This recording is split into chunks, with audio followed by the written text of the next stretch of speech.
It's 10:45 on a Friday night. You're standing in a crowded living room, the music is loud, everyone is laughing, and you're surrounded by people you want to fit in with. Then someone pulls out a vape, or a drink, or they suggest sneaking out and doing something you know isn't a good idea. One by one, everyone joins in. Then it's your turn. The vape, the drink, or whatever it is gets handed to you, and suddenly, every eye in the room is on you. Your heart starts racing, your stomach drops.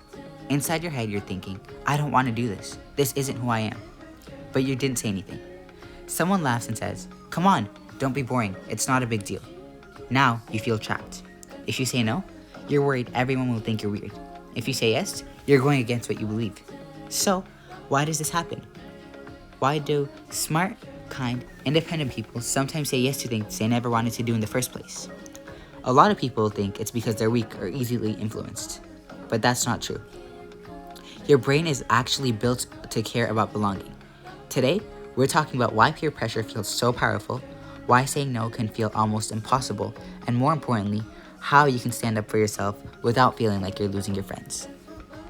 Welcome back to Season 2, Episode 2 of Progress Over Perfect, the podcast where we learn how to build better habits, stronger confidence, and a healthier mindset without crashing perfection. Last episode, we talked about handling rejection and why hearing no hurts so much. Today, we're flipping that around. We're talking about the moments where you're the one who has to say no.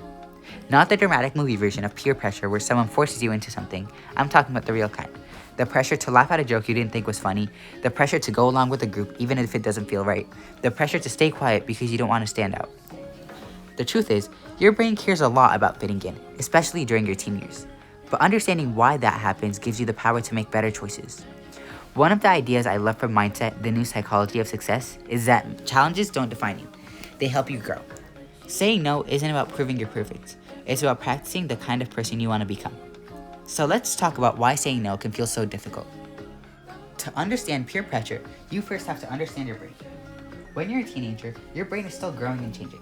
One of the biggest changes is that friendships and social acceptance start to matter more than they did when you were younger. That's completely normal. Your brain starts paying extra attention to what other people think. When your friends accept you, it feels really good. When you think they might reject you, it can feel awful. That's why peer pressure feels so powerful.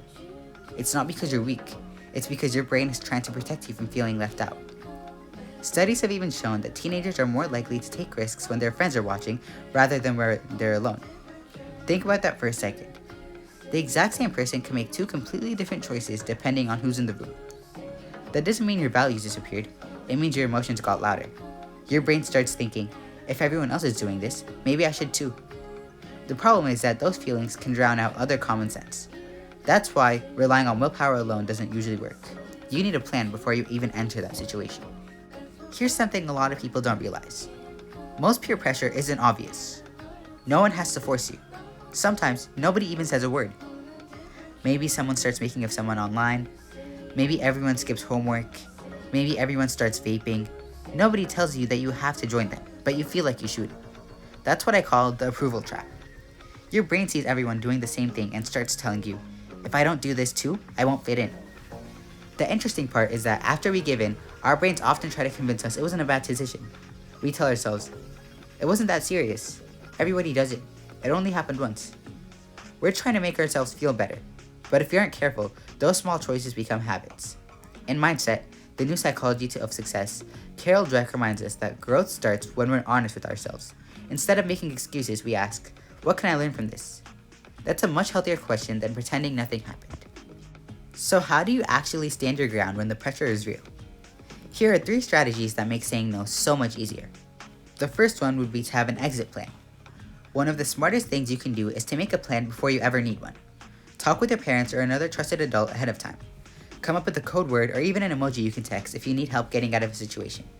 If things start feeling uncomfortable, send the code. They can call you and tell you it's time to come home. Now you're not arguing with your friends, you're simply leaving. Sometimes, having an exit plan is all you need to protect yourself. The second strategy would be to say no, then change the subject. A lot of people think saying no has to be awkward. It doesn't. Instead of saying, no, that's stupid, try saying, no thanks, but let's go get food, or I'm good, but did you guys see that new movie? You keep your boundary, but you also give everyone else something to focus on. Most people move on much faster than you expect. The third strategy is to find one friend who has your back. Here's something really encouraging. You don't need the whole group to agree with you. Sometimes you only need one person. If one friend says, "Yeah, I'm good too," the pressure drops immediately. Talk with a trusted friend before parties or hangouts. Agree if either of you wants to leave or doesn't want to do something, you'll support each other. One supportive friend can make saying no so much easier. And remember, something else from the book Mindset.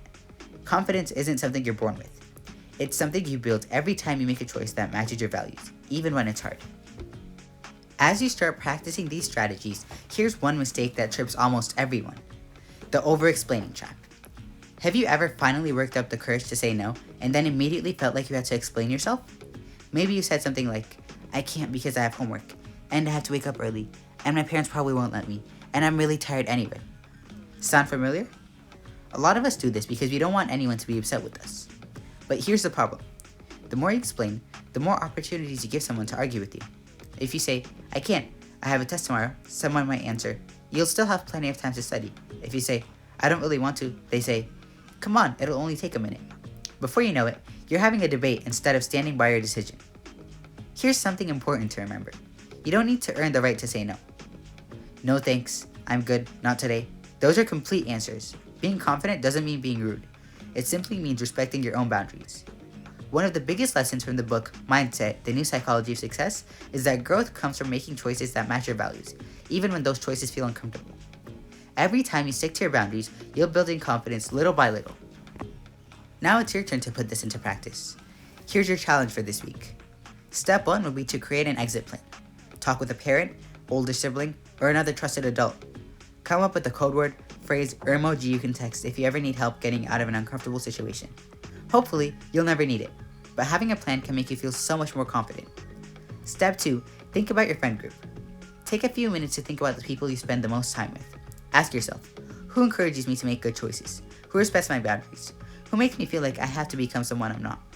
You don't have to stop being friends with anyone overnight. Just become more aware of how people around you influence your decisions. Step 3 would be practice saying no.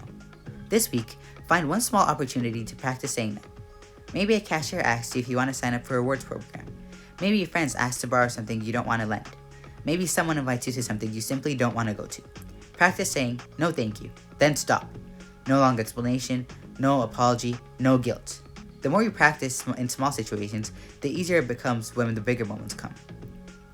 Thank you so much for listening to another episode of Progress Over Perfect. If there's one thing I hope you remember today, it's this.